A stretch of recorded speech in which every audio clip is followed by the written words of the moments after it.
Podemos começar, então? Podemos.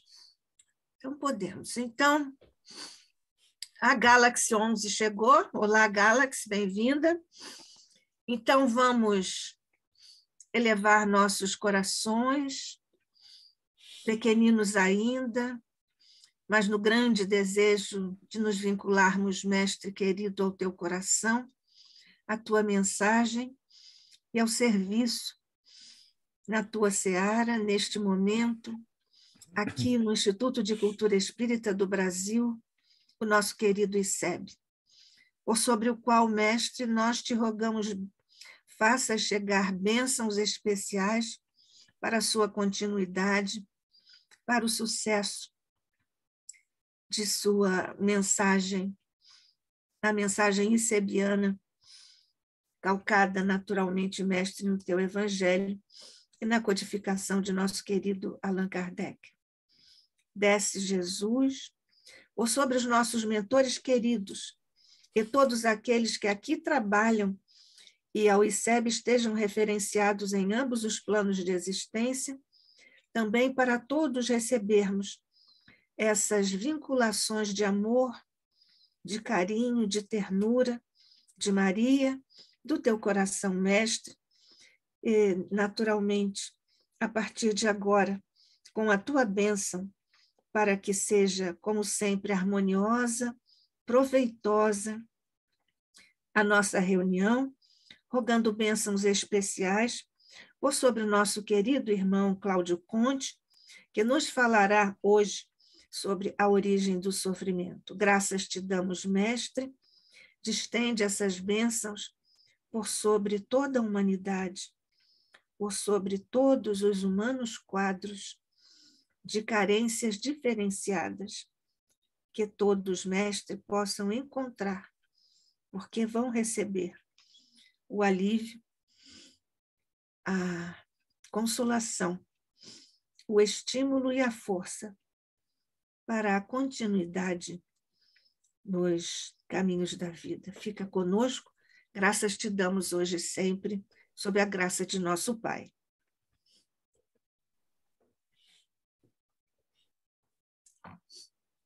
Bem, nós vamos, então, hoje, mais uma vez, estudar com Cláudio Conte, que é doutor em engenharia nuclear, com pós-doutorado em física, é divulgador espírita, como todos sabemos, trabalhador do ICEB e apresenta o estudo do livro A Gênese na TV Nova Luz.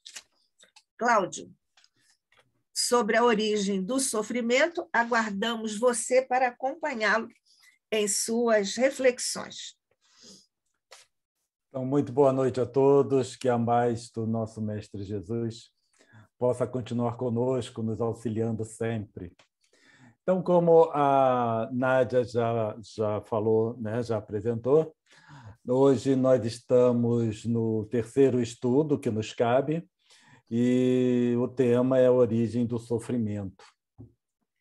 Só para nos posicionarmos ao longo dos vários temas desse primeiro semestre de 2022, nós já falamos sobre o altermodernismo e o movimento espírita, já falamos sobre as leis de Deus eternas e imutáveis, e hoje começaremos com a origem do sofrimento, né? Para nós vermos que todos esses temas são encadeados, e no mês que vem nós falaremos sobre ocupações e atribuições dos espíritos. Então, para nós falarmos sobre a origem do sofrimento, nada melhor do que nos referenciar ao primeiro Buda. Começou.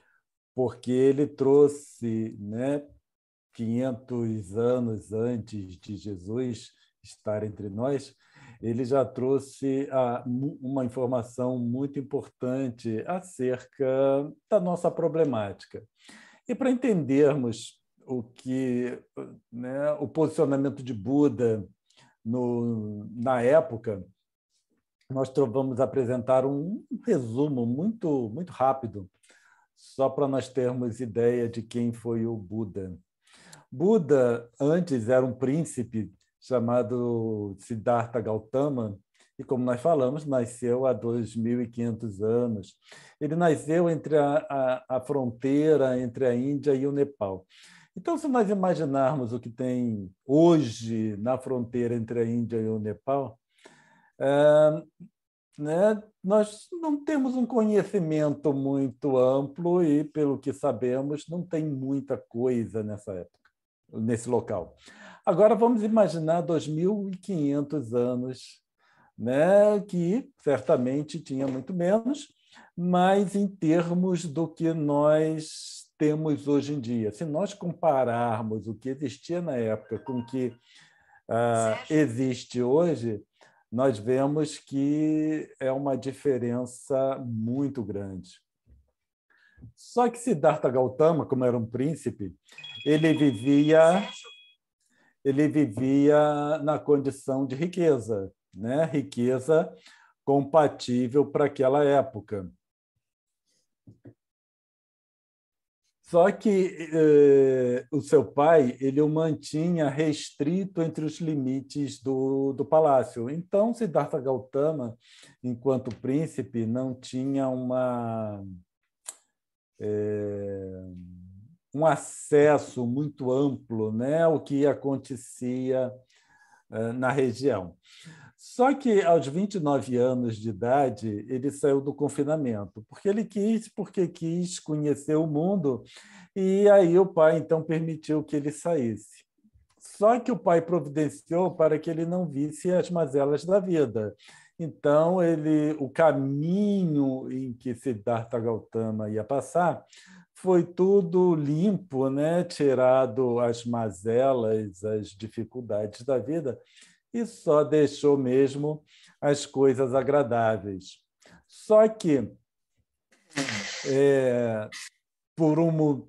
de alguma forma, ele conseguiu escapar desses limites em que ele, dos locais por onde ele passaria, e ele viu que a vida não era apenas o que ele conhecia, não era apenas prosperidade, porque ele se deparou com a velhice, com a doença e com a morte. Então, ele se deparou com pessoas já com uma idade mais avançada, pessoas doentes e, inclusive, com pessoas já mortas.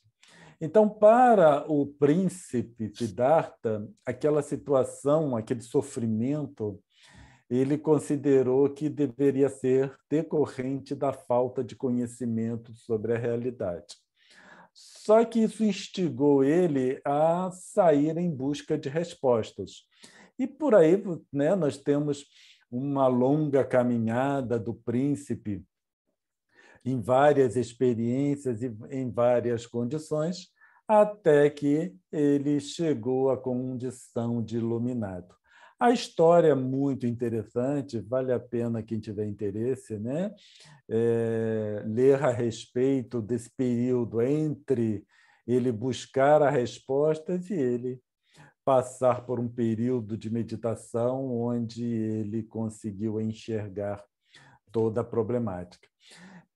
Quando ele saiu dessa condição de meditação, aí ele trouxe o que é conhecido como os primeiros ensinamentos de Buda, que são as 4 nobres verdades. E ele, então, apresentou essas 4 nobres verdades para aqueles que estavam mais próximos dele no momento em que ele saiu desse estado de meditação. E nós vamos falar sobre essas 4 nobres verdades. Na primeira nobre verdade, a questão era o sofrimento. Então, ele trouxe que nascimento, envelhecimento, doenças, morte, tristeza, dor, desespero e também não conseguir o que deseja, tudo isso era motivo de sofrimento. Então, era o apego. E se nós pensarmos o que existia, como nós falamos, entre a Índia e o Nepal há 2.500 anos, não conseguir o que deseja, nós vemos que, então, que o problema não é exatamente o que nós temos hoje. Porque muitas vezes nós falamos que temos muitas coisas à nossa disposição, Quando entramos no shopping, a quantidade de mercadorias, de objetos, que aquilo tudo chama a nossa atenção. E aí acabamos desejando muito, mas no final o problema não é quantidade, nem o tipo de objetos ou de mercadorias, mas o problema existe em nós mesmos. Então, não é uma questão do que se tem disponível hoje, mas é a nossa própria essência. E essa problemática que nós temos hoje, as pessoas há 2.500 anos, entre a Índia e o Nepal, viviam as mesmas problemáticas, certo? Nós compartilhamos isso. Então, quando nós pensamos nascimento, envelhecimento, doença, morte, tristeza, não conseguir o que se deseja, aí começamos a pensar se tudo é sofrimento ou se, na verdade, nós mantemos uma postura de sofrimento diante dos fatos da vida.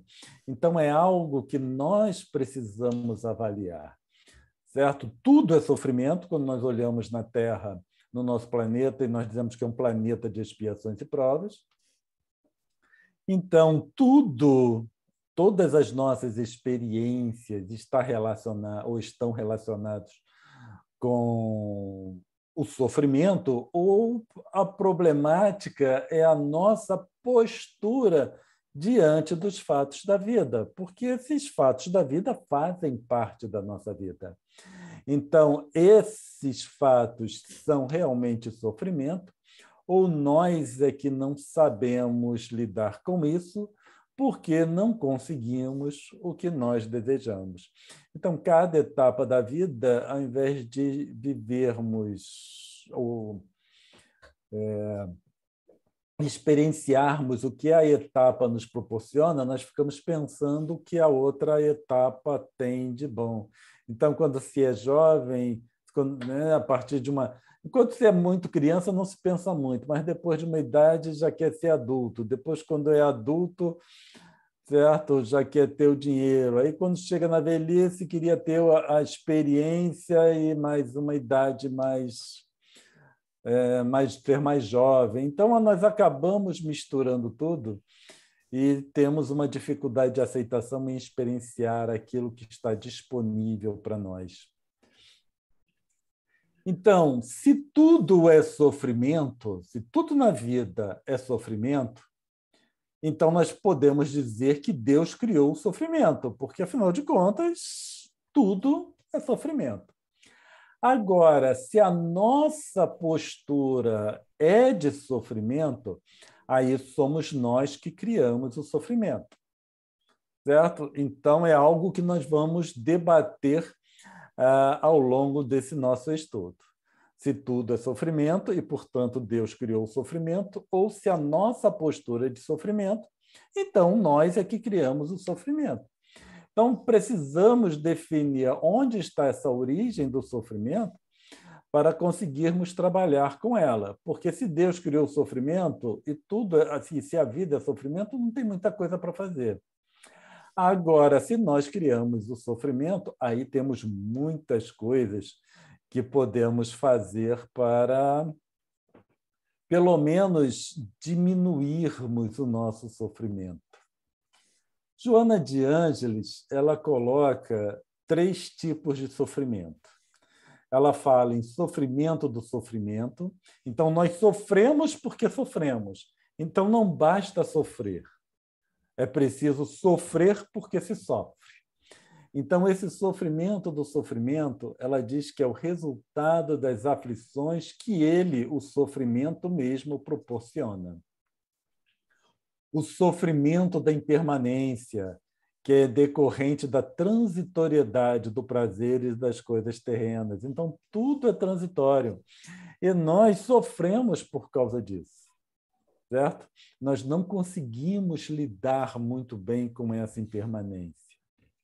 E o terceiro tipo que Joana de Ângeles coloca ou apresenta é o sofrimento dos condicionamentos psíquicos e agregados físicos, né? Então, nós temos muitos desses agregados físicos e mentais contaminados, tanto da presente encarnação, quanto de encarnações anteriores.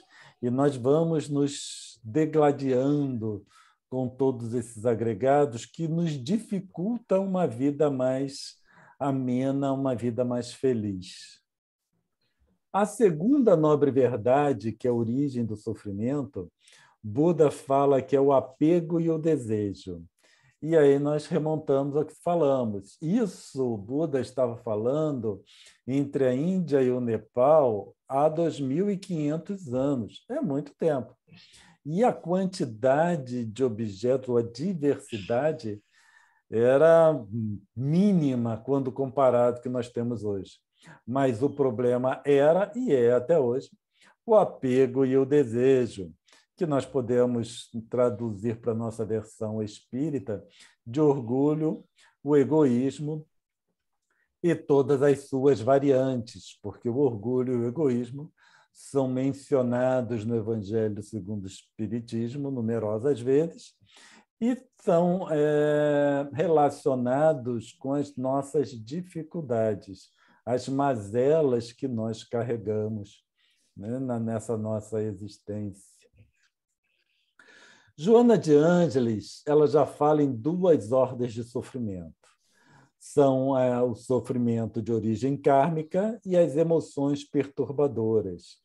Então, kármica, a própria Joana de Ângeles usa esse termo, por isso que nós colocamos aqui.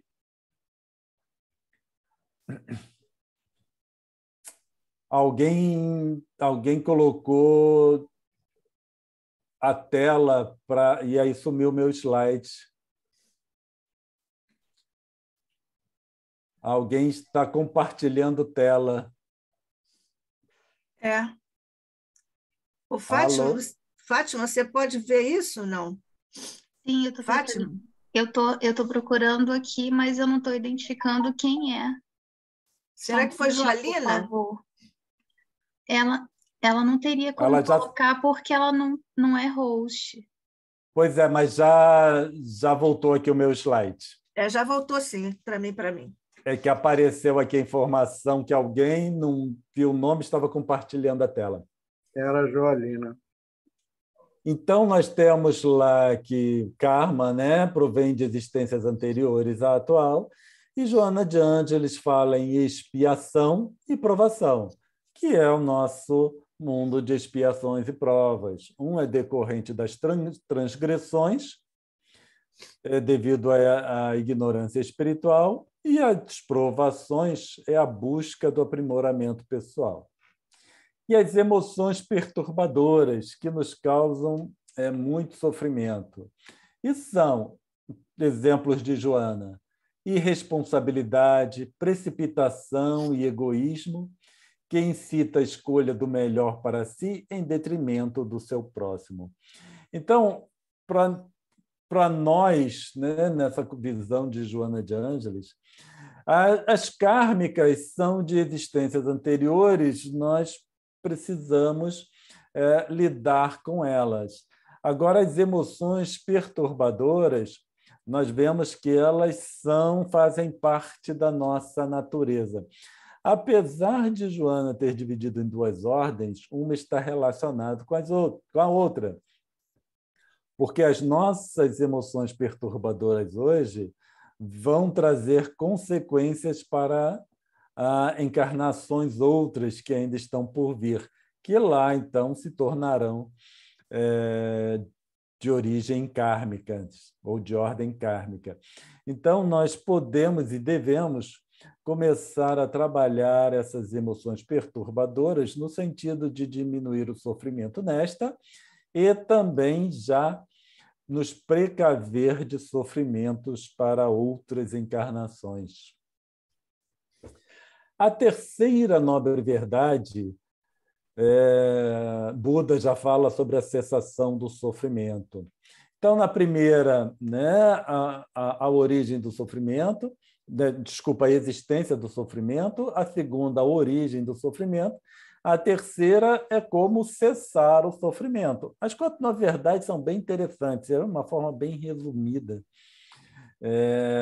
de nos apresentar os nossos problemas. Então, essa terceira nobre verdade, ele diz que o sofrimento pode ter um fim, não é inerente ao ser. Nós somos os responsáveis pela sua existência. Então, de acordo com Buda, nós é que criamos o sofrimento. Então, se nós é que criamos o sofrimento, ele pode ter um fim. E essa cessação do sofrimento, essa possibilidade, melhor dizendo, de cessação do sofrimento, ela está em nós. Cada um de nós pode trabalhar para cessar, pela cessação do próprio sofrimento, porque é a nossa relação com a vida que nos causa sofrimento. Portanto, está em nós. Joana de Ângeles, ela já fala que a cura do sofrimento somente se concretizará se a terapia extirpar-lhe as causas. Então, nós precisamos identificar as causas do sofrimento, e que Joana de Ângeles, né, nos slides anteriores, nós já apresentamos a origem do sofrimento. E para nós terminarmos ou acabarmos com esse sofrimento, nós precisamos extirpar a causa, né? Terminando com a causa, termina com o efeito. E aí uma coisa anula a outra e nós já estaremos prontos nessa encarnação e para as encarnações que ainda estão por vir. Falando assim, parece fácil, mas se fosse fácil, nós não estaríamos aqui até hoje lidando com essas questões. Na quarta nobre verdade, Buda apresenta o caminho da libertação. Então, nós vemos que são, assim, muito resumidamente, mas ele apresenta o conceito inteiro. O sofrimento existe, ele apresenta a origem do sofrimento, ele identifica que é possível terminar com o sofrimento, e na quarta nobre verdade, ele apresenta o caminho da libertação.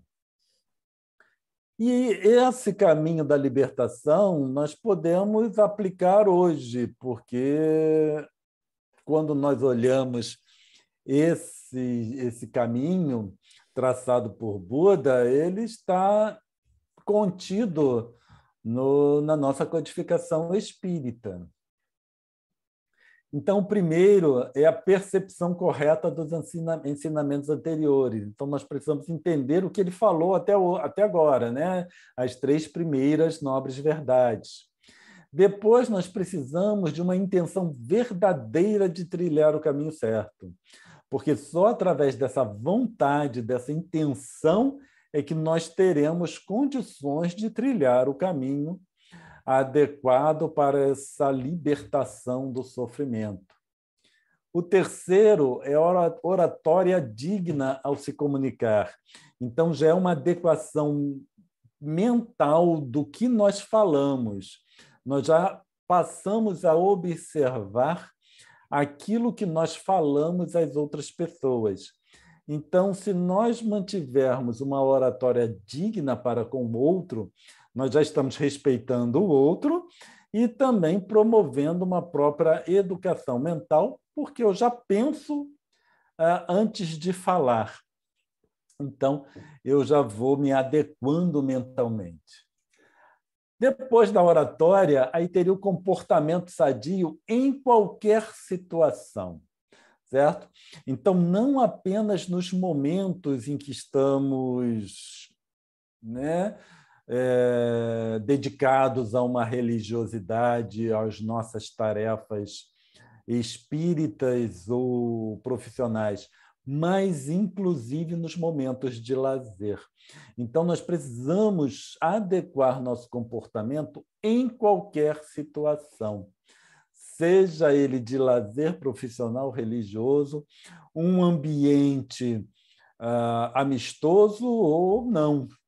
Esse comportamento deve sempre ser sadio. Trabalho honesto, não usar vantagens ilícitas, É o famoso: não se pode servir a Deus e a mamão, é preciso trabalhar honestamente. Nós precisamos do trabalho, nós precisamos do dinheiro, só que tudo isso deve ser feito de forma honesta, sem tirar vantagem daqueles com os quais interagimos. A sexta é interessante, porque é força de vontade para não desviar do caminho. Então, nós precisamos ter realmente uma vontade bem sólida para nos manter nesse caminho, né? Com essas opções sendo aplicadas. E a sétima é cuidar da nossa mente, mantermos uma mente saudável. Então, isso tudo é exterior para, no final, mantermos a mente saudável. Quando a mente estiver saudável, aí, quer dizer, trabalhamos o interior, todas as outras 6 que são exteriores, elas passam a ser naturais para nós, porque, no final, é a mente que direciona tudo isso. Então, primeiro, nós precisamos forçar, né, através da intenção, prestar atenção na oratória, comportamento, trabalho, manter a vontade, para, no final, conseguirmos uma mente saudável. A partir do momento que a mente está saudável, o restante hoje passa a ser natural para nós e não mais pensamos que precisamos ser honestos, por exemplo.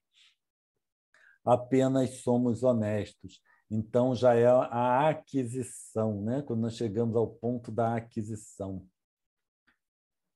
Joana de Ângeles, com relação ao caminho a seguir, ela diz: não há ninguém que não possua bondade interior.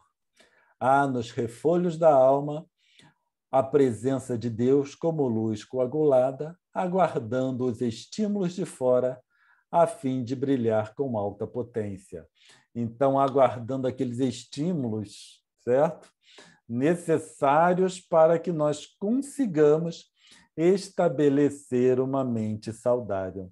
Por isso que os 6 outros itens, né, do caminho da libertação é exterior, é a nossa relação com o exterior. São os estímulos de fora que nós vamos trabalhando, para, em determinado momento, nossa mente se adequar, e aí essa luz coagulada estará em condições de brilhar com alta potência. Na continuação do nosso estudo, nós vamos nos ater na quarta nobre verdade. No primeiro item, percepção correta dos ensinamentos anteriores. Certo? Porque essa questão, para nós espíritas, nós podemos dizer que ela está correlacionada com as leis de Deus. Então, lá Buda fala das outras 3 nobres verdades, ou das primeiras 3 nobres verdades, mas nós, na nossa abordagem espírita, nós precisamos dessa percepção correta dos ensinamentos anteriores. E os ensinamentos anteriores, para nós, são as leis de Deus. Então, para nós, a percepção correta dos ensinamentos está relacionada com as leis de Deus, pois o ser humano só é infeliz quando dela se afasta. Então, nós temos que, e ali nós colocamos, né, porque no mês passado nós falamos sobre as leis de Deus, e aqui nós vemos a importância dessa percepção desses ensinamentos, certo? E, inclusive, da codificação como um todo e das leis de Deus. Então, lá na questão 614, nós temos que o ser humano só é infeliz quando se afasta das leis de Deus. Mas nós colocamos ali também que essa colocação, só é infeliz quando dela se afasta, é a tradução da FEB. Por isso que essa percepção correta dos ensinamentos anteriores é de fundamental importância, e nós precisamos realmente ter uma percepção correta dos ensinamentos.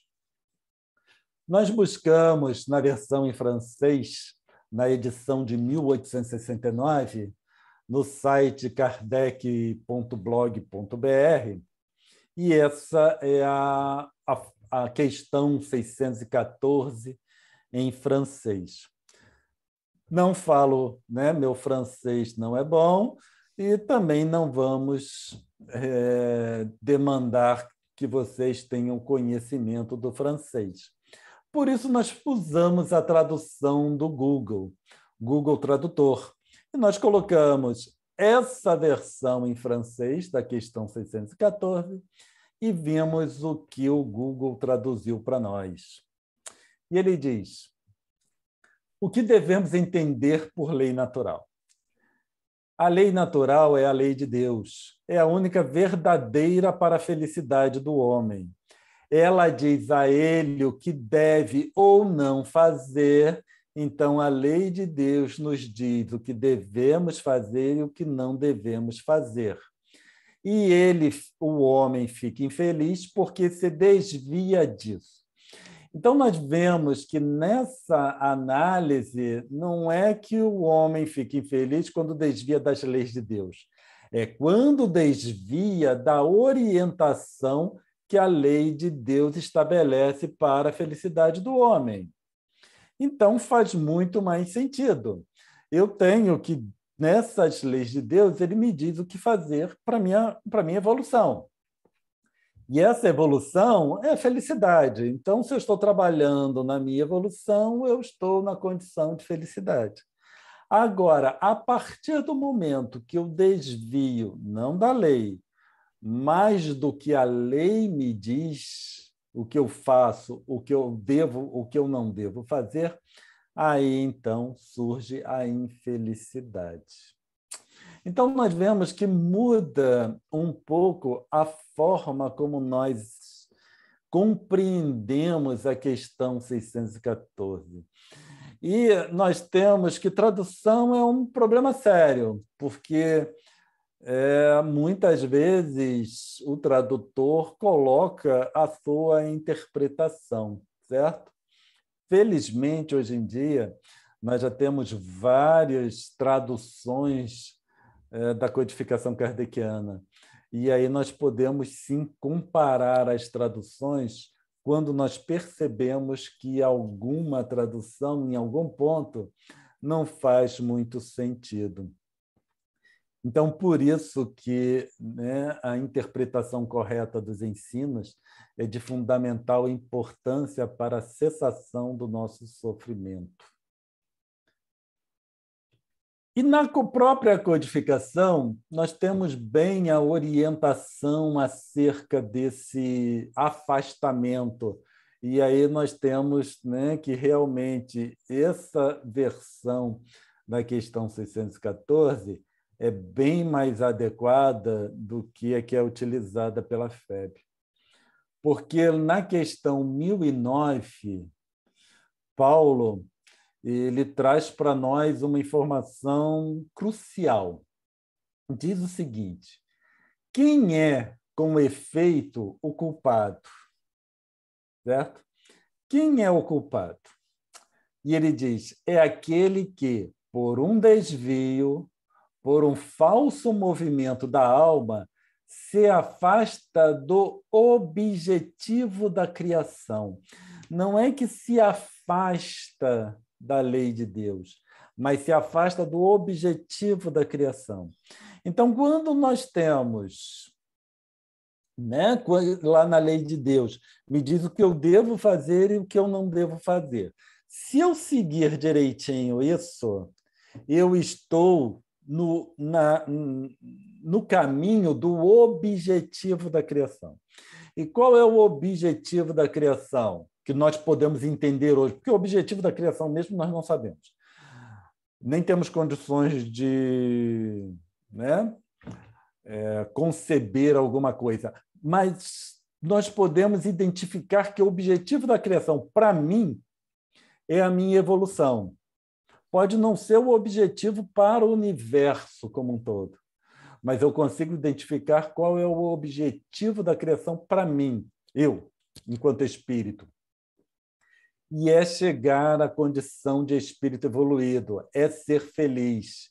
E aí nós temos, né, uma interpretação bem boa, porque se eu me desvio do objetivo da criação, e eu sendo o objetivo da criação a minha felicidade, então eu serei ou estarei na condição de infeliz.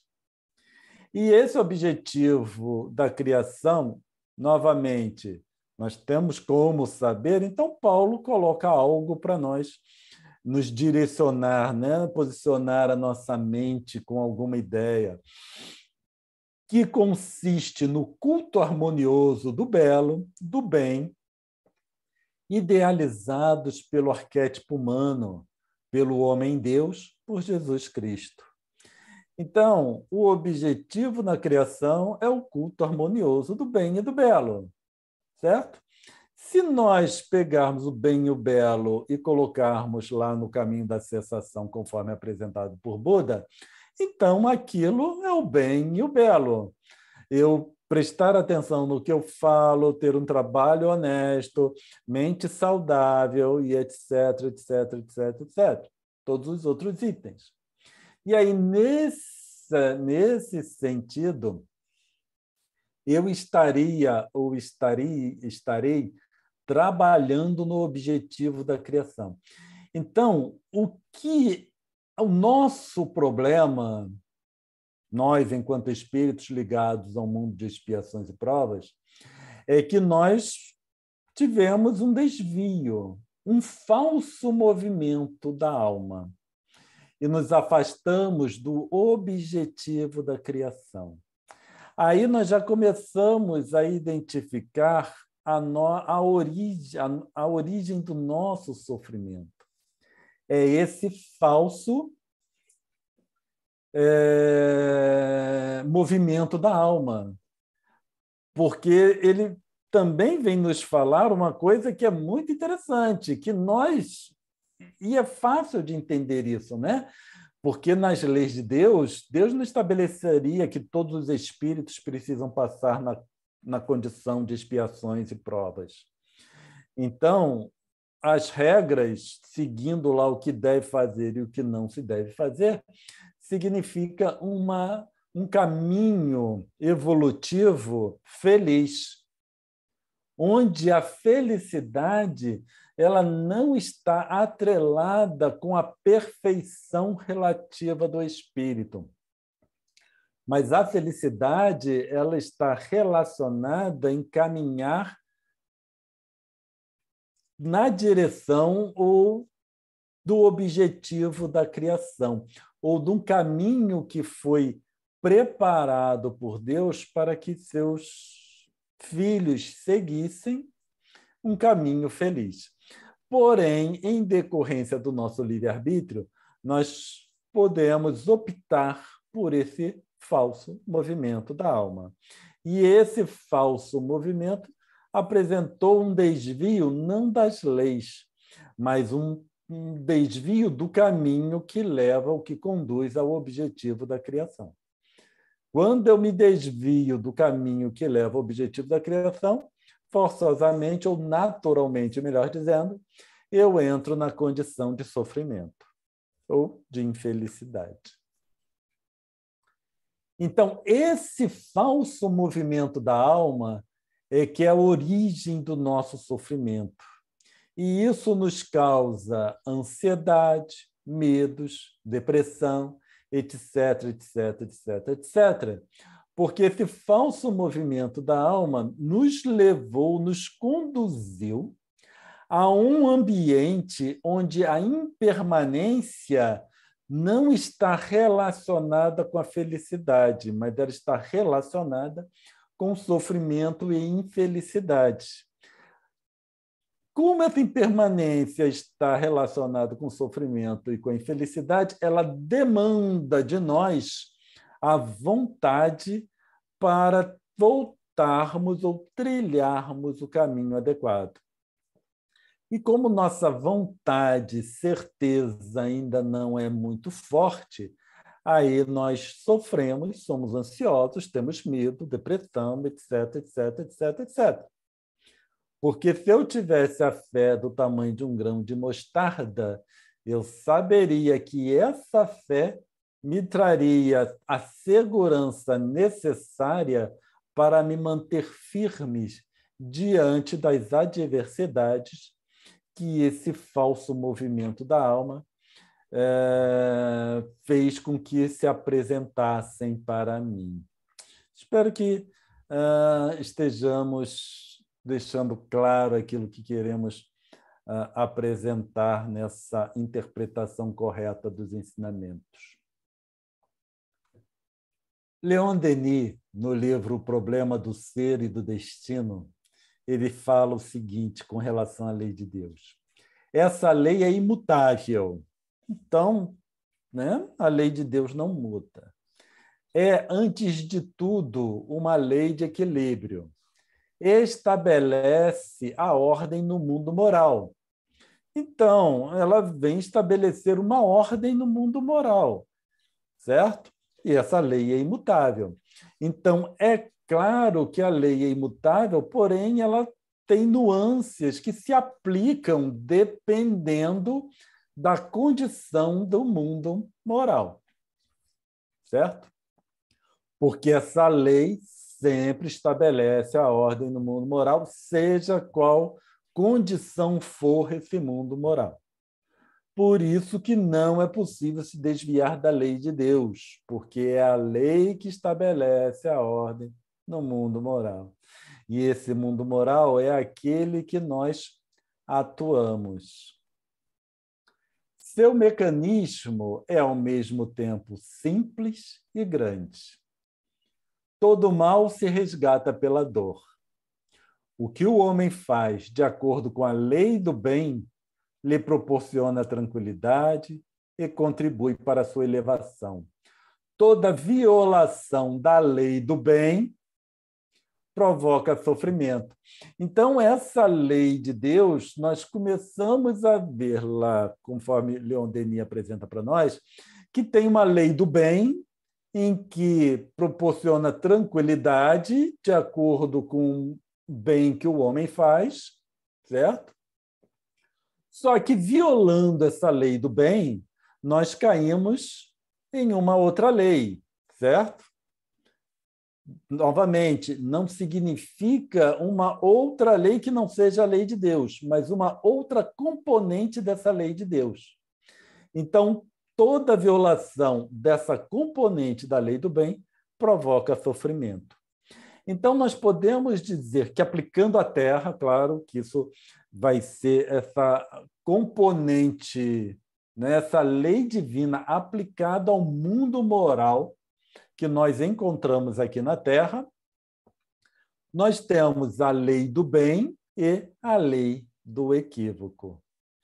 Uma é quando eu ajo em conformidade com a lei do bem, então tenho os benefícios, e a lei do equívoco é quando eu ajo em desacordo com a lei do bem. Eu caio na lei do equívoco. Então, nós temos...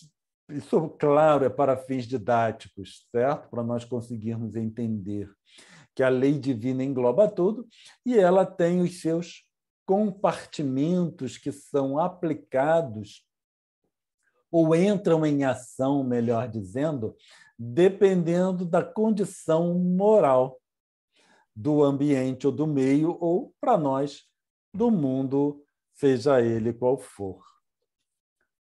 Então, a lei do bem ele está alinhado com a finalidade da criação, o objetivo da criação que Paulo nos fala. Então, os espíritos que estão alinhados com a lei do bem, eles estão alinhados com a finalidade da criação ou o objetivo da criação. E isso conduz à felicidade, certo? Aqueles que sempre estão na lei do bem, ou sempre estiveram e se mantêm nessa componente da lei divina, eles estão na condição de felicidade. Para nós que não estamos sempre nesse meio, que convivemos também com a lei do equívoco, quanto mais trabalhamos em conformidade com a lei do bem, mais estaremos na condição de atingir a felicidade ou conquistar a felicidade. A lei do equívoco é que não está alinhado com a finalidade da criação, portanto, não conduz à felicidade. Então, nós vemos que não é um afastamento da lei de Deus, porque é impossível se afastar da lei de Deus, como vimos agora há pouco nas palavras de Leon Denis, quando ele diz que é essa lei que estabelece a ordem do mundo moral. Mas nós, dentro dessa lei de Deus, nós estamos, ou nós estamos sujeitos a uma componente ou a outra componente. Quando nós entendemos como funciona isso, aí nós temos a certeza que, mesmo que eu esteja alinhado com a lei do equívoco, essa lei do equívoco me conduzirá à lei do bem. Certo? E isso é o processo natural. Por isso que Leon Denis fala que é ao mesmo tempo simples e grande. Porque como não me conduz à felicidade e eu desejo a felicidade, naturalmente eu vou observando a minha infelicidade, o meu sofrimento, e por isso eu buscarei naturalmente a felicidade. Então, é o sofrimento que me leva a me alinhar com a finalidade da criação. Muito se fala que a lei divina é a lei de amor, e aí se considera, por isso que entra também, muita dessa questão de se afastar da lei de Deus, porque Deus, a lei de amor não é de sofrimento, e etc, etc, etc. São algumas colocações que levam a algumas dificuldades de entendimento. A lei divina é a lei de amor. Só que essa lei do amor é a lei do amor de Deus para com suas criaturas. Então, quando eu, enquanto espírito, devido ao meu comportamento, eu estou submetido à lei do equívoco, é em decorrência da lei do amor de Deus para com as suas criaturas, é em decorrência dessa lei de amor, que vai me trazer para alguma ordem nesse mundo moral em que eu me encontro. Então, lei de amor não é lei de se fazer o que deseja sem consequências, certo? Isso é preciso ficar claro quando nós falamos que a lei de Deus é lei de amor. Não é lei, pode fazer o que quer, igual o amor de vó, que o neto faz o que quer e ele está sempre sendo recompensado. Então, isso faz parte lá da avó. Então, o amor é uma coisa. Quando nós trazemos para a condição humana, quando nós levamos para o amor de Deus, aí é de uma outra conotação. Esse amor de Deus quer a minha felicidade e, por isso, ele me leva a me alinhar com o objetivo da criação. Lei do equívoco. Qual seria, então, a distinção, se é que existe, entre equívoco e mal?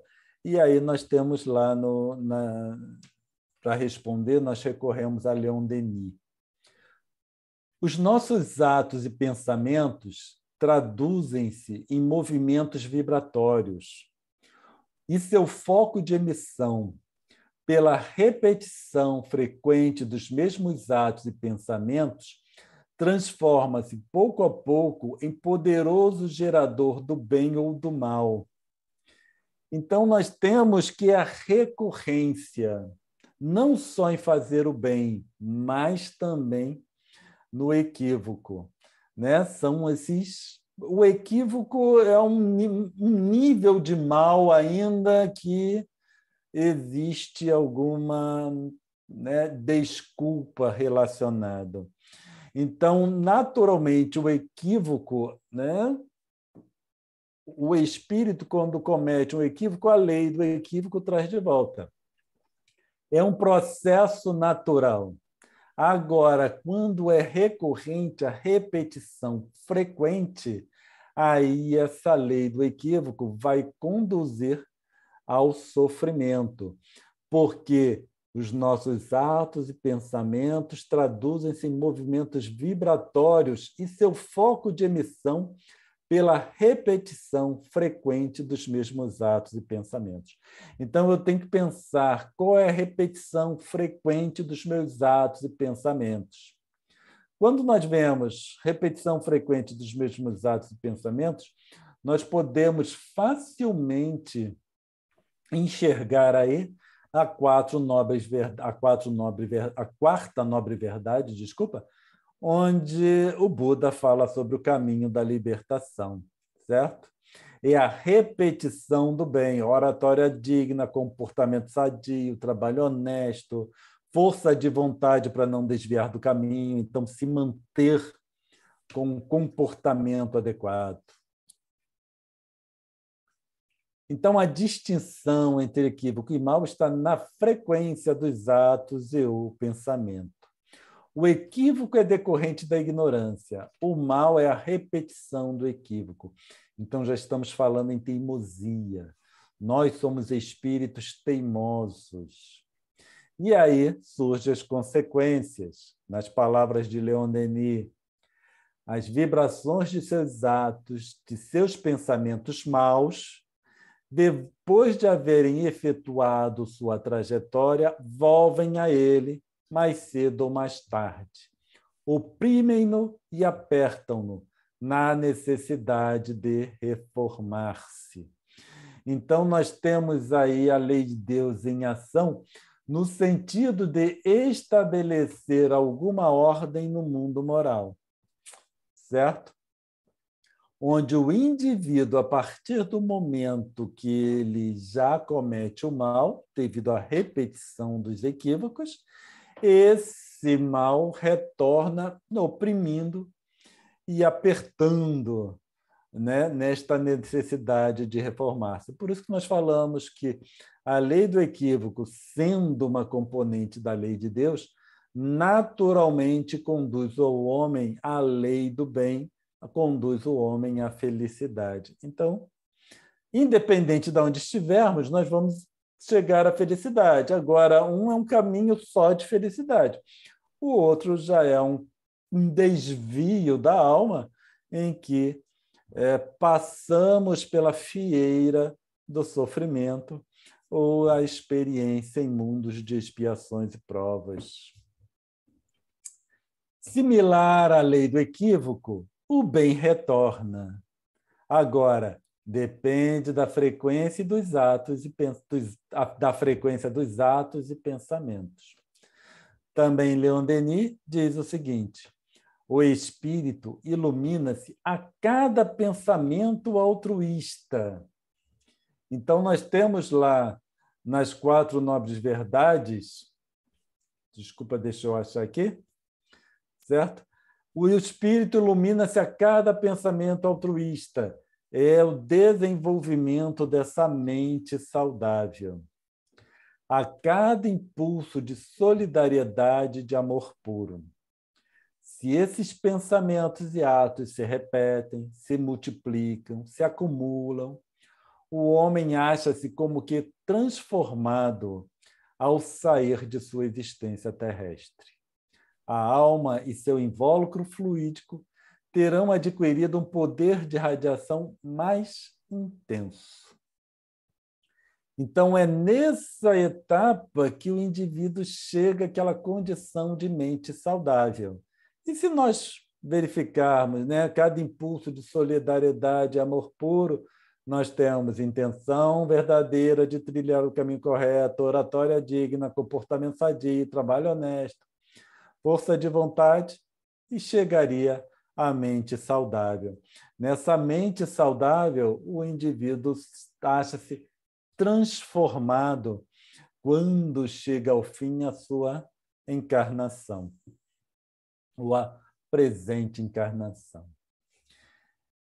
E voltando ao Livro dos Espíritos, na questão 1009, onde Paulo nos esclarece tantas coisas, ele diz: que é o castigo?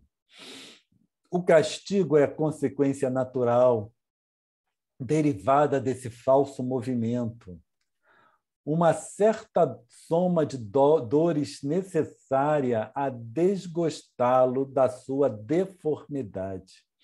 Então, esse sofrimento, esse castigo, né? Aqui nós vamos colocar castigo entre aspas, é uma forma de nos desgostar, né? Nos deixar desgostosos acerca da nossa deformidade.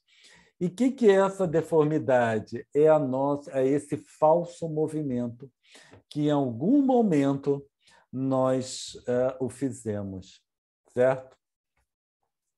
Então, é pela experimentação do sofrimento. O castigo é o aguilhão que estimula a alma, pela amargura, a se dobrar sobre si mesma e a buscar o porto de salvação. O castigo só tem por fim a reabilitação, a redenção. E aí, por isso, nós entendemos o castigo não como um castigo propriamente dito, né? Mas, entre aspas, onde são processos educacionais que têm por fim a reabilitação. Então, sempre que há reabilitação, nós estamos falando de processos educacionais e não de castigo por puro castigo. Então, a cessação do sofrimento, certo? A origem e a cessação do sofrimento estão relacionados com essa deformidade, é a origem, e a cessação do sofrimento é nós repararmos esse falso movimento da alma que nos conduziu à condição em que nós estamos no momento. Então, são 9h30, era isso que nós gostaríamos de apresentar para o nosso estudo de hoje e esperamos comentários, perguntas. Tá bom, Nádia? Tá bom, tá bom. Olha, nós não temos aqui hoje perguntas no chat. Eu vou fazer aqui uma observação. Aquela sua parte inicial, quando você citou a Joana, você estava recorrendo ao Plenitude, o livro dela? Isso. Uhum. Eu esqueci de mencionar, desculpa, Nádia. Não, tudo bem. Mas é a Plenitude, sim. Que é porque nesse livro, Joana de Ângeles ela analisa, né, sobre todos os ensinamentos de Buda. Isso. E é um livro sobre o sofrimento, afinal de contas, né? Onde ela trata das 4 nobres verdades. No final, o que me levou a estudar o budismo foi esse livro de Joana de Ângeles, onde eu, estudando esse livro, eu percebi que, para entender o livro, eu precisava entender um pouco de budismo. Então, foi aí que eu fiz uma incursão no budismo para eu poder compreender o livro de Joana. Esse livro da Joana é uma espécie de, digamos assim, de marco ou de orientação com relação às pessoas que têm determinados, digamos, preconceitos com relação a outras linhas teológicas, particularmente com os orientalismos, que existem pessoas que são contrárias a isso, mas nós sabemos, e isso data desde lá dos pré-socráticos, que tudo está em tudo. O próprio Kardec, a própria doutrina espírita, é de natureza universalista. O espiritismo não exclui nada. E se nós soubermos buscar, nós encontraremos elementos superiores em todas as vertentes teológicas, em todas as filosofias. Então, eu considero que o Plenitude da Joana é um marco com relação, ou digamos assim, é um alerta, acho que talvez a palavra melhor seja alerta, é um alerta contra eventuais tendências preconceituosas da nossa parte, com relação a outros construtos, a outras linhagens de pensamento. Eu concordo plenamente contigo, porque nós precisamos ter uma visão mais ampla, né? Então, o próprio Espiritismo, no próprio Espiritismo, ele consta, ele traz, né, que não devemos dizer fora do Espiritismo não há salvação, fora da Igreja não há salvação. Então, a salvação ele está na caridade. Então, todas as doutrinas e filosofias elevadas, eles trazem o conceito da caridade de alguma forma. Então, essa quarta nobre verdade do Buda é praticamente uma ode à caridade, né? Onde nós trabalhamos com honestidade, porque a caridade, muitas vezes, no meu entendimento, ela é mal interpretada. A caridade é tida como algo que se faz. Eu vou fazer a caridade, eu vou dar alguma coisa para alguém, eu vou ajudar alguém. Mas a caridade é muito mais abrangente. É como eu faço as coisas, certo? Então, eu posso, no meu trabalho, estar trabalhando com caridade a partir do momento que eu tenho um trabalho honesto, não procuro tirar vantagem de ninguém, proveito de nada. Então, ali, eu estou trabalhando com caridade. A minha relação com o próximo, minha oratória digna é uma oratória com caridade, porque eu não estou induzindo o outro ao mal, eu não estou ofendendo o outro de alguma forma e, prestando atenção no que eu falo, estou sempre buscando a elevação daquele que me ouve. Então, isso é um trabalho de caridade.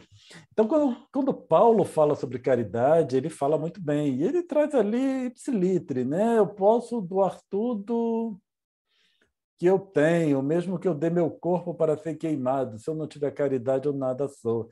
Então, não são as ações exteriores que caracteriza a caridade, mas o que me move, o que existe dentro de mim.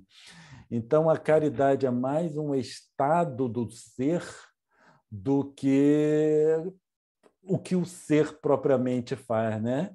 Porque o estado dele é como ele faz as coisas, seja o que for.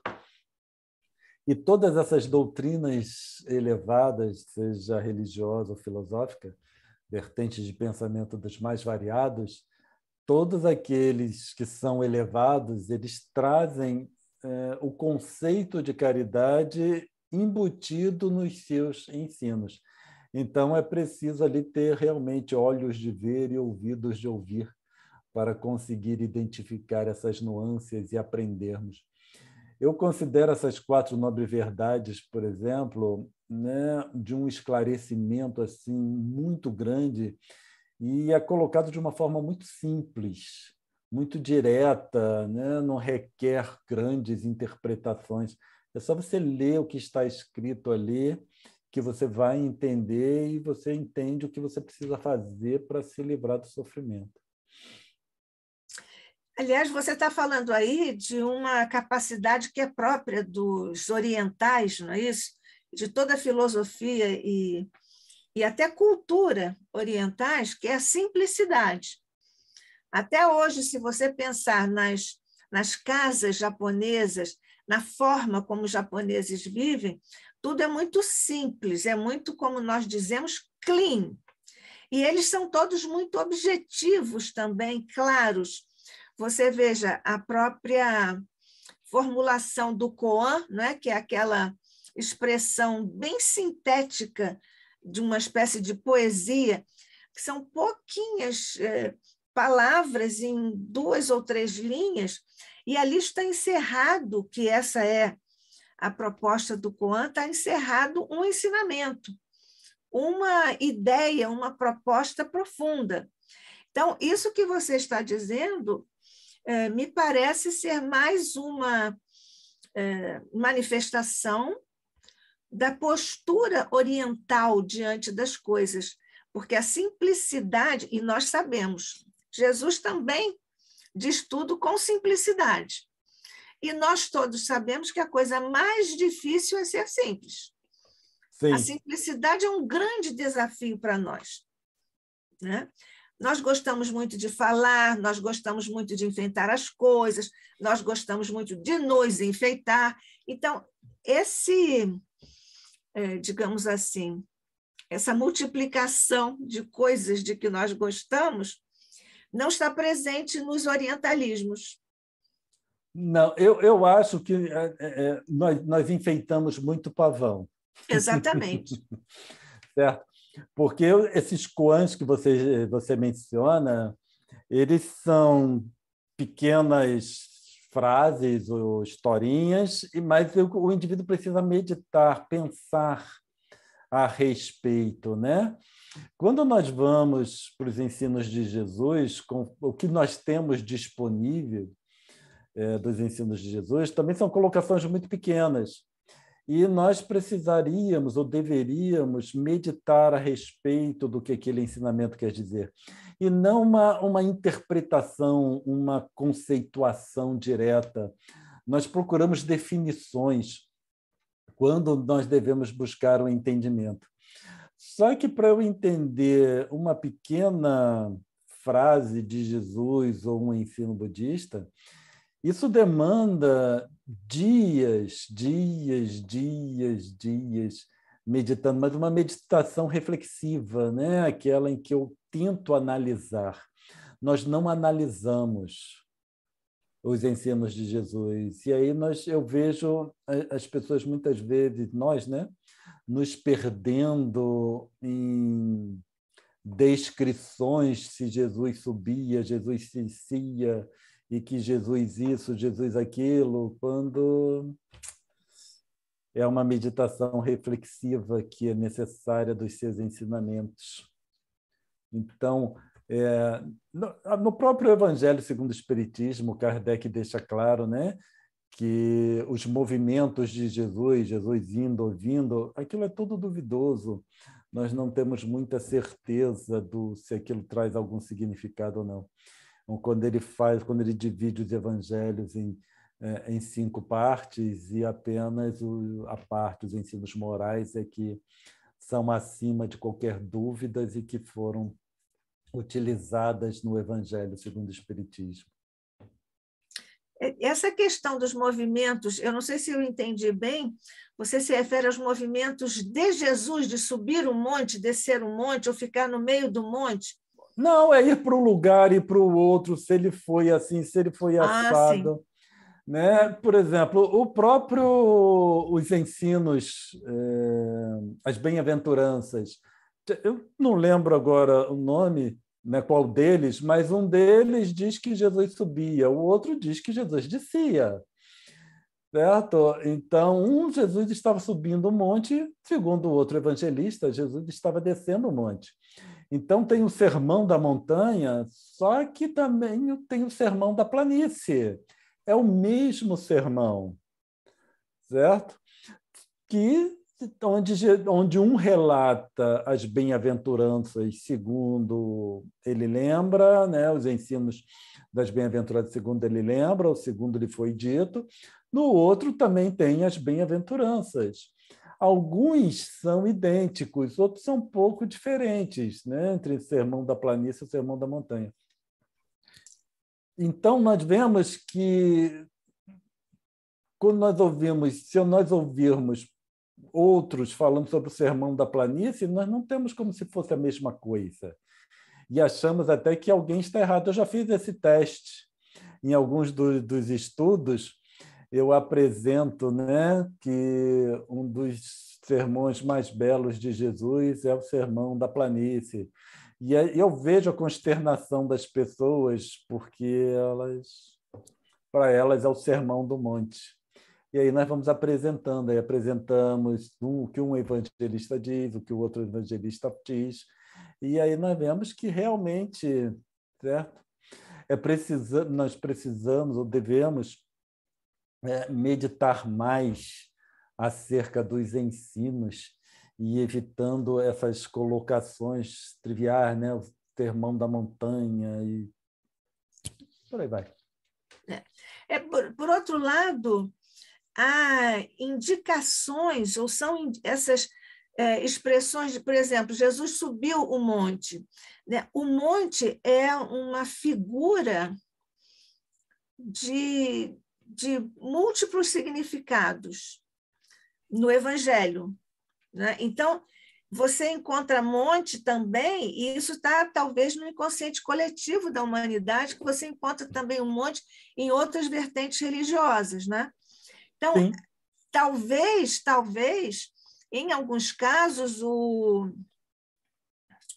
Pastorino faz algumas observações com relação a isso. Subir um monte ou descer um monte tem alguns significados interessantes para a nossa reflexão. A questão é que nós não estamos habituados a nos determos nos textos. Como nós somos muito chegados a muitas palavras, nós somos muito prolixos, nós adoramos o que é prolixo. Então, nós, com isso, já que nós temos que passar os olhos e a nossa mente acaba se distraindo com tantas palavras, com tantas informações, e aí nós acabamos, digamos assim, cedendo ou construindo um aposturamento espiritual de fazermos uma leitura epidérmica das lições. Por isso que o Koan, quer dizer, existem outras situações, por exemplo, essa obra da Joana, Vida Feliz, aquilo ali é de uma profundidade imensa. Todos esses pequenos livros são pequenos, grandes livros. A série do Emmanuel, eu acho engraçado quando a gente lê uma daqueles capítulos, né, de Fonte Viva ou de qualquer outra obra que integra essa série do Emmanuel, nós tendemos a comentar assim, esta é uma passagem muito bonita. Claro que ela é. Ela é muito mais do que bonita. Né? Isso é um comentário expletivo, né? Mas aí nós não nos detemos no que está ali. Por outro lado, também, quando nós fazemos estudo ou do Livro dos Médiuns ou do Livro dos Espíritos, as pessoas acham que fazer uma leitura de um item inteiro é estudo. Não, aquilo não é estudo. Você, às vezes, se debruça durante meia hora num grupo e tudo para estudar uma palavra de uma frase, ou do Livro dos Médiuns, ou do Livro dos Espíritos, ou até de qualquer um desses pequenos, grandes livros. É porque nós temos essa tendência, né? Nós nos colocamos elementos que vão nos distrair e nos afastar das essências. Você está completamente certa, Nádia. E nós estamos acostumados com essa padronização no final, né? Porque como não temos esse hábito da meditação reflexiva, nós tendemos para uma padronização. Então, quanto mais se ouve a mesma coisa, mais aquele conceito se cristaliza. E quando ouvimos algo diferente, nós nos ressentimos muito.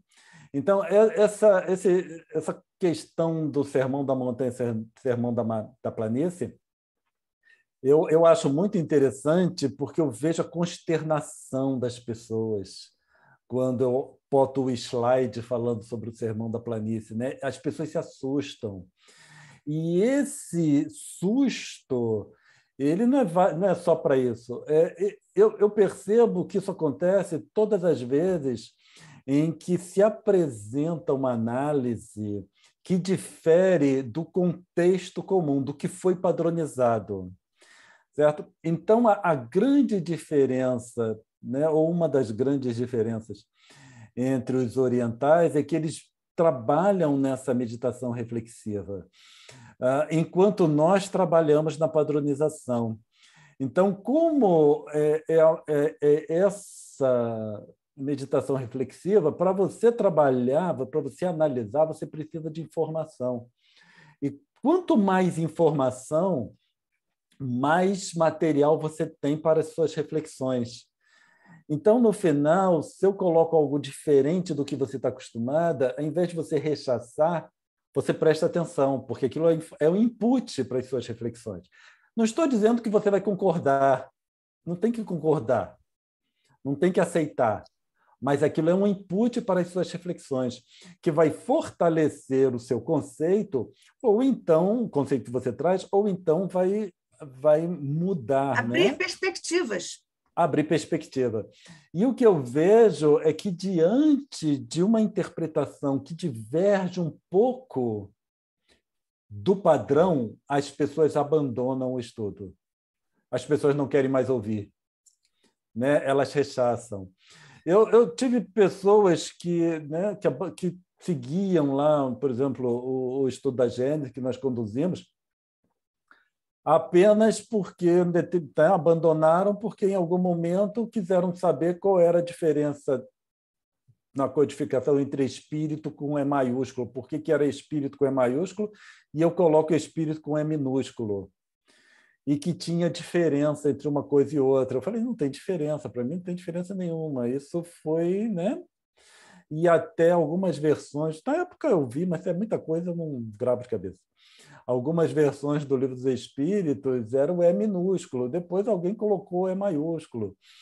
E abandona o estudo por causa do E maiúsculo e do E minúsculo, Nádia. Entendeu? Quando você coloca, né, o sermão da montanha, que pode ser sermão da planície, as pessoas se rechaçam, não querem mais ouvir. Esse desviar da lei de Deus é algo que é padronizado. Não é a primeira vez que eu falo que ninguém se desvia, se afasta da lei de Deus, certo?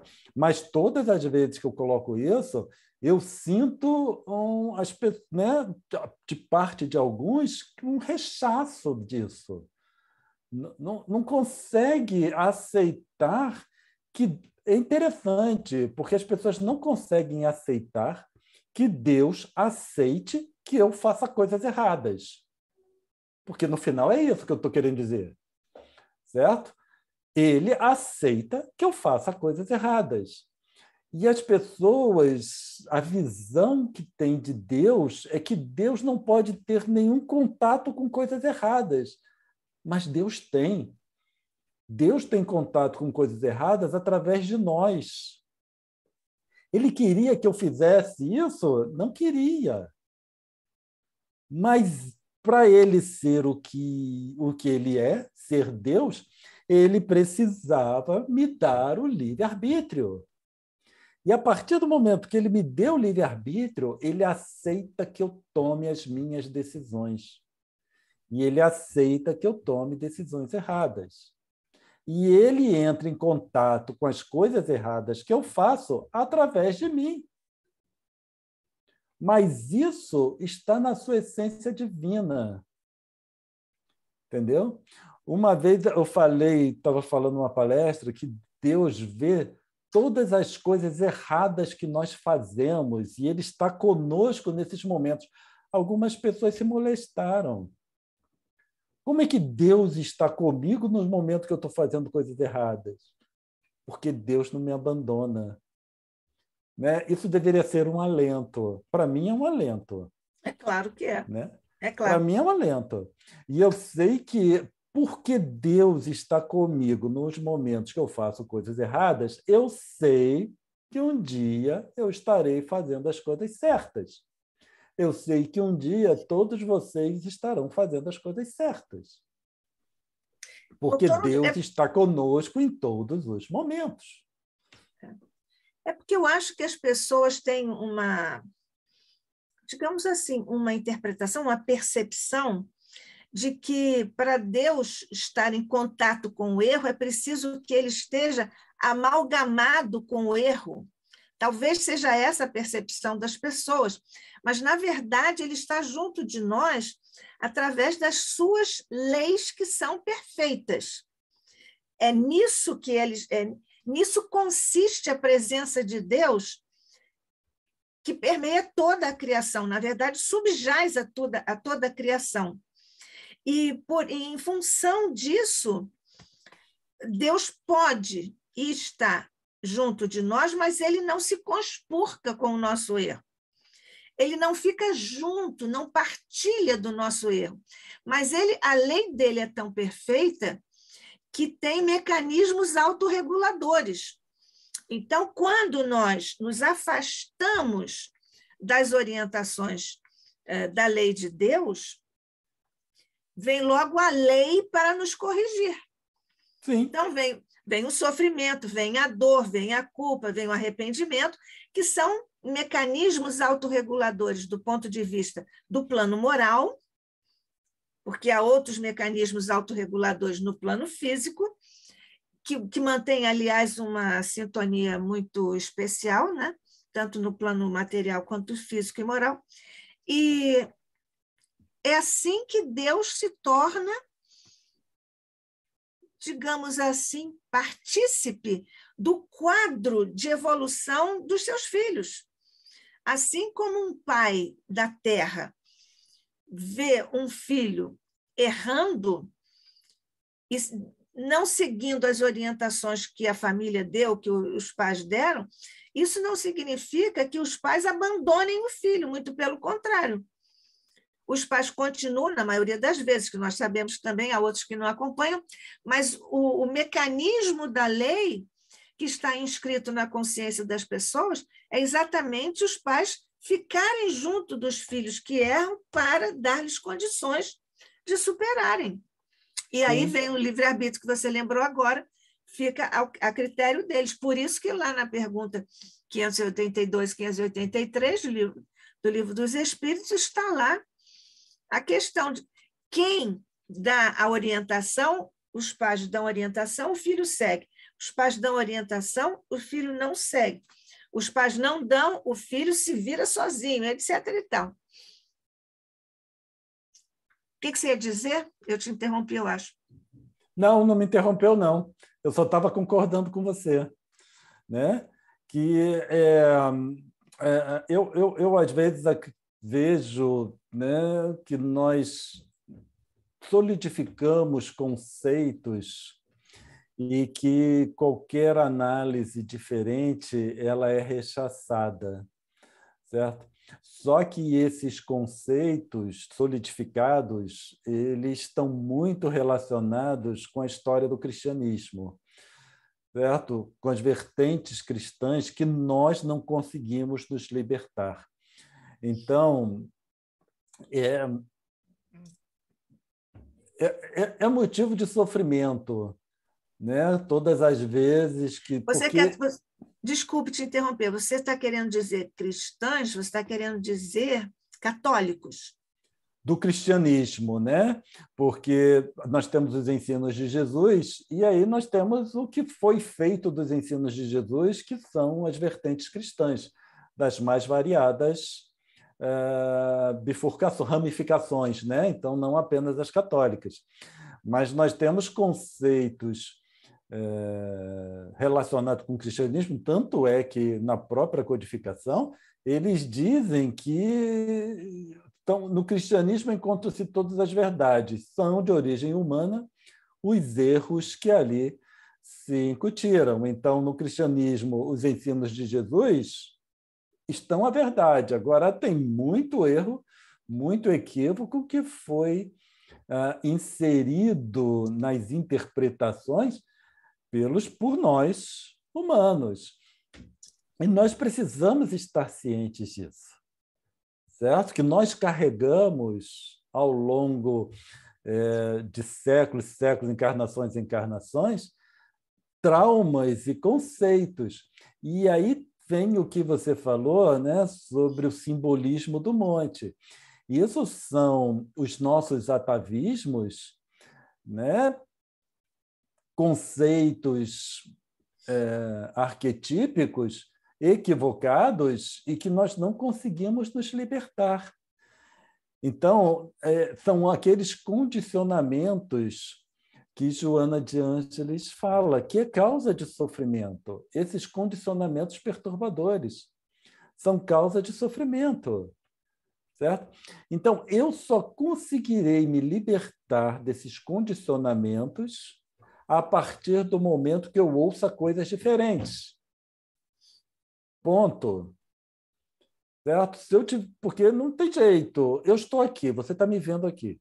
Então, o Cláudio está ligado ao mundo de expiações e provas. Acabou. Se eu estou ligado ao mundo de expiações e provas, eu tenho minhas questões kármicas e eu tenho meus condicionamentos perturbadores. Ponto. Não tem o que discutir. Certo? Nós não temos que discutir isso.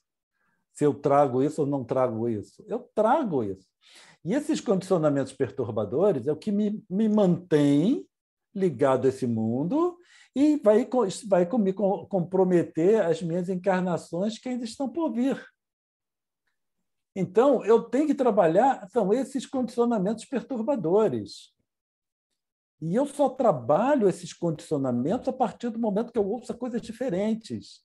Porque os nossos condicionamentos, eles são iguais, porque nós vivenciamos ou trazemos as mesmas experiências.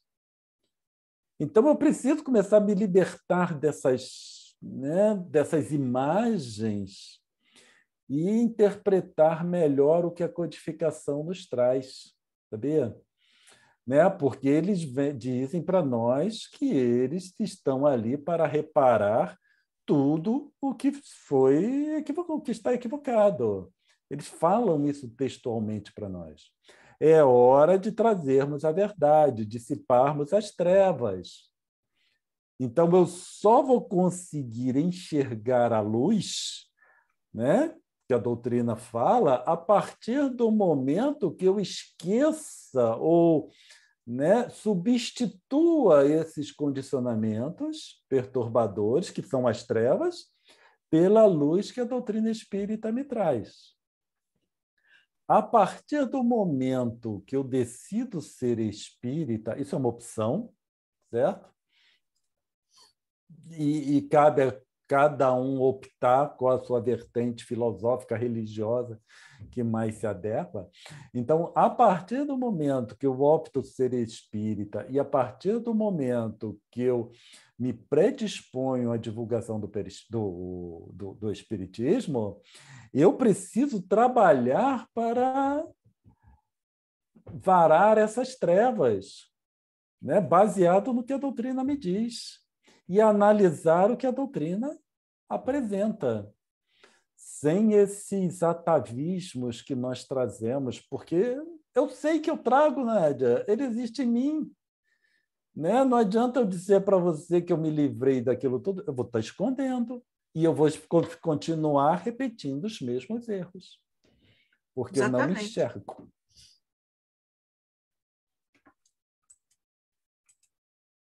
Vou pedir licença um instantinho só, porque o interfone está tocando. Só um instantinho. Continua falando sobre o sofrimento, Cláudio, por favor. Sim. Então, ao invés de nós rechaçarmos as coisas que são apresentadas para nós de uma forma diferente, nós devemos prestar atenção. Eu prestar atenção no que alguém diz não significa que eu concorde, certo? Se eu ouço, não significa uma concordância, eu apenas ouço. Eu passarei a concordar ou a discordar a partir do momento que eu analiso a informação. Agora, se eu só aceitar, só prestar atenção naquilo que é padronizado, aí nós vamos nos manter com esses mesmos condicionamentos, não conseguiremos nos libertar. E esses condicionamentos, eles estão muito relacionados com aquele desvio que nós cometemos na nossa caminhada, por um desvio, um ato falho que nós cometemos, que Paulo vem trazer para nós. Então, a lei de Deus, ela precisa ser interpretada muito bem, Por isso que nós selecionamos o item 1 da quarta nobre verdade, percepção correta dos ensinamentos, e trouxemos para nós os ensinamentos como as leis de Deus, porque é fundamental nós entendermos essas leis, como é que elas funcionam. Porque eu vejo muitas vezes falando, não, porque a lei de Deus é a lei de amor. Aí parece aquilo que passa a mão na cabeça, né, de todo mundo, independente do que faça, Deus está ali. Deus está ali, independente do que faça, mas não é passando a mão, né? Nós vamos sempre arcar com as consequências das nossas opções. Ô, Cláudia, e esse tipo de raciocínio, digamos assim, também deixa as pessoas um pouco assim, malalés, desconfortáveis, né? Quando é dito assim, o Emmanuel não passa a mão na cabeça do Chico. O Emmanuel foi rigoroso com o Chico. E ninguém pode dizer que ele não foi amoroso com o Chico, mas é esse conceito de amor. A Joana não passa a mão na cabeça do Divaldo, não é? Mas, Sim. evidentemente, que ela ama o Divaldo. Aliás, ela nos ama a todos, o que é uma grande coisa para nós todos. Meu grande ensinamento foi no contato com os meus mentores, né? Porque os meus mentores, nós sempre tivemos um contato muito, sempre a partir do momento que a mediunidade surgiu, nós tivemos um contato mais direto e muito do que eu entendo de espiritismo me foi passado e me foi apresentado por eles. E durante anos nós fizemos alguns estudos em que os mentores se manifestavam, né, e conversavam com as pessoas, respondiam as perguntas. Então era um trabalho assim bem dinâmico, de interação mesmo. E o que acontece, o que eu sempre percebi, né, na minha relação com eles, foi exatamente isso. Eles me amparam em todos os momentos. Em qualquer situação, eu conto com eles, mas nunca passaram a mão na minha cabeça, certo? Então, eu sempre tive os ensinamentos que eu precisei passar. Eu escrevi um livro que estava disponível no meu site até há pouco tempo, mas há pouco tempo atrás eu tirei, que era a biografia de um médium, em que eu relatei, né, eu relato a minha experiência enquanto médium e a minha relação com esses mentores, com os meus mentores. E ali nós vamos apresentando, né, como é que eles trabalham, como é que eles funcionam. E é muito interessante, certo? O aprendizado ele é muito efetivo, mas é sofrido, né? Ou pode ser sofrido, até você entender como é que funciona essa relação e como é que essas leis de Deus elas se estabelecem.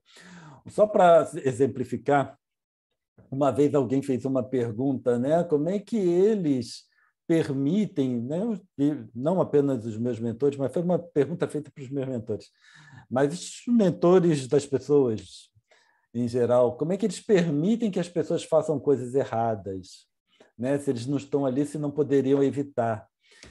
Aí ele respondeu o seguinte: no meu grau evolutivo, eu não posso me dar ao direito de ser um obsessor. Então, porque a partir do momento que eu vou fazer alguma coisa errada e ele me force a fazer uma coisa certa, ele está se comportando como obsessor. Exatamente. E a colocação dele, que eu achei interessante, eu não posso me dar ao direito de ser o obsessor. Quer dizer, por mais que eu queira desviar o indivíduo daquela direção e trazer para essa, eu não tenho esse direito, eu não posso me comportar como obsessor. Sob pena, Cláudio, de ele estar se afastando da orientação da lei de Deus. Ele que está se afastando. Então, ele vai se comprometer se fizer isso. Agora, isso. É claro que eles nos levam uma conversinha conosco, né? Olha, por que você não faz isso? Esse caminho aqui é tão bom, veja essa possibilidade. Mas eles não alteram o nosso desejo, quer dizer, não interferem, a palavra é essa, eles não interferem nas nossas opções. Não podem nos forçar. Não porque podem senão, e não possam. não Exatamente. podem. Seria muito fácil para nós. Bom, aí nós não teríamos nenhum problema, né? Nenhum problema. Eu tenho uma amiga nossa, que de todos nós e tudo, uma companheira linda do movimento espírita, ela disse que uma vez ela estava orando, que ela não estava conseguindo realizar uma espécie de neutralização da tendência dela, porque ela queria se corrigir, mas não estava conseguindo. Aí ela pediu assim, aí eu peço aos meus mentores para não respeitarem o meu livre-arbítrio. Eu não quero ter essa liberdade. Por favor, me mantenham lá. Eu achei muito engraçado isso. Quem dera, né? Pois é, era só a gente pedir, olha, agora eu tenho esse problema. Eu não quero mais ter esse problema, porque já entendi. Então, você não me deixa mais fazer isso. Pronto. Mas aí seria a lei do marionete, né? Sim. E não é essa a lei de liberdade. É Sim, isso? Exatamente. Olha, eu estou aqui lamentando, Cláudio, que hoje só nós aqui falamos, foi uma conversa muito boa e tal, para mim foi, mas ninguém mais falou, né? O Paulo de Felipe hoje ficou quieto, a Marisa quieta, todo mundo quieto aqui, tão quieto. E eu pergunto agora, se alguém quiser se redimir, se não quer fazer nenhuma observação. Fale agora ou se cale para sempre, Nath? Até a próxima reunião, que vai ser na sexta-feira. Já vamos aqui dizer que nós nos encontraremos no próximo. Diga, Paulo. Para não dizer que eu passei quieto, me ocorreu o seguinte, mas eu já tenho até a resposta, mas vou externar. Me ocorreu quando você falou da lei do equívoco. Então, eu analisando, eu penso que, como uma bênção da lei do equívoco, é Deus nos julgar pela intenção. Por quê? Porque mesmo às vezes você agindo errado por ignorância e não por frequência, aí você tem uma atenuante, não é isso? Então foi isso que me ocorreu. A lei do equívoco tem como consequência, ou atrelado a ela, a bênção de ser julgado pela intenção. Certo, Cláudio? Certo. É mais bonito do que isso, no meu ponto de vista, porque você fala em ser julgado pela intenção. Nós não somos julgados, nem Deus nos julga. As leis, elas permeiam o ambiente, certo? Então, é uma ação natural da lei. Então, ninguém julga a minha intenção. Eu é que vou pegando a porção da lei ou a providência de acordo com a minha própria natureza. E isso é mais bonito porque eu não fico à mercê de um julgamento, certo? E aí está a beleza toda que eu, né, do que eu entendo sobre a lei de Deus, que nem Deus julga. Ele deixa, né, ele coloca nas suas leis uma ação direta. Então, é um processo dinâmico.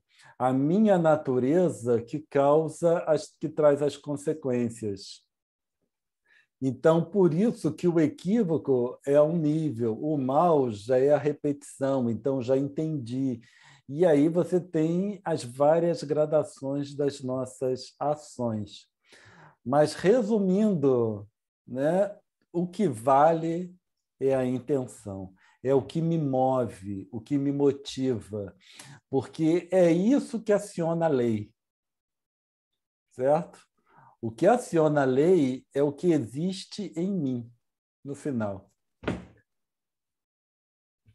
Aliás, o intencionalismo foi trazido por Jesus. Antes não havia esse conceito digamos assim, no mundo da cognição, da construção ou da avaliação ou das propostas da mente humana, digamos assim, né? Então, quem trouxe a intenção foi Jesus, inclusive quando ele diz, você vai e não erres mais. É a tua fé que te curou, né? Vai e não Exatamente. peques mais. Também, né? A mulher adúltera também, vai e não erre mais. Não erres mais. Não erres. Eu prefiro dizer erres a não peques, eu prefiro o erres. Sim. Bom, então agora acho que ninguém mais vai querer falar, está todo mundo muito recolhido. Eu só espero que eu tenha conseguido, então, deixar tudo claro. Quando ninguém pergunta, eu assumo que eu consegui explicar tudo muito bem. Tá bom.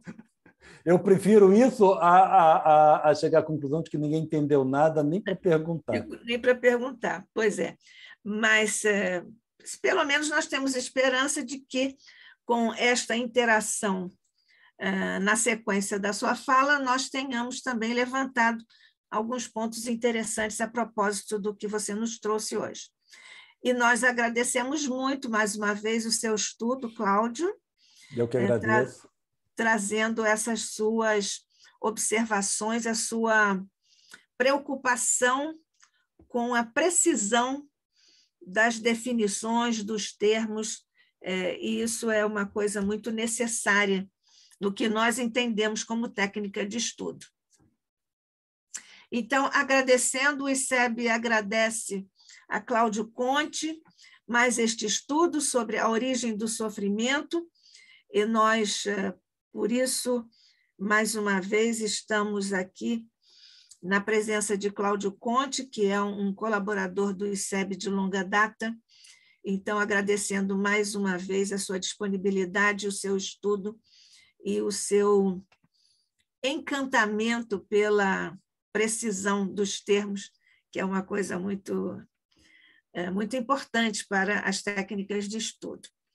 Então, agradecemos ao Cláudio, mas, acima de tudo, nós temos que agradecer aos nossos mentores queridos que continuaram conosco e continuarão, porque são mentores, continuarão conosco no nosso esforço na busca de estabelecermos novas situações promissoras para o nosso querido Instituto de Cultura Espírita do Brasil, agradecendo o mestre amado, sobretudo, ao teu coração, não só, mestre, porque dele tu fazes jorrar por sobre nós todos os alentos, as esperanças, as formulações de estímulos à nossa trajetória para o bem, mas, enfim, mestre, também,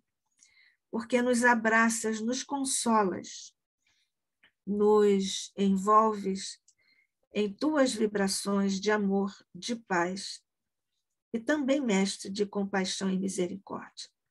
Como fazes, e nós te pedimos agora que continues a fazer por sobre os quadros de humanas dificuldades e sofrimentos que estão agora diante de teus augustos olhos no planeta que diriges, que proteges e que tens sob a tua responsabilidade na trajetória evolutiva. Graças te damos, mestre, por hoje, por ontem, por amanhã e por sempre. Fica conosco. Graças te damos hoje e sempre, sob a graça de nosso Pai. Assim seja.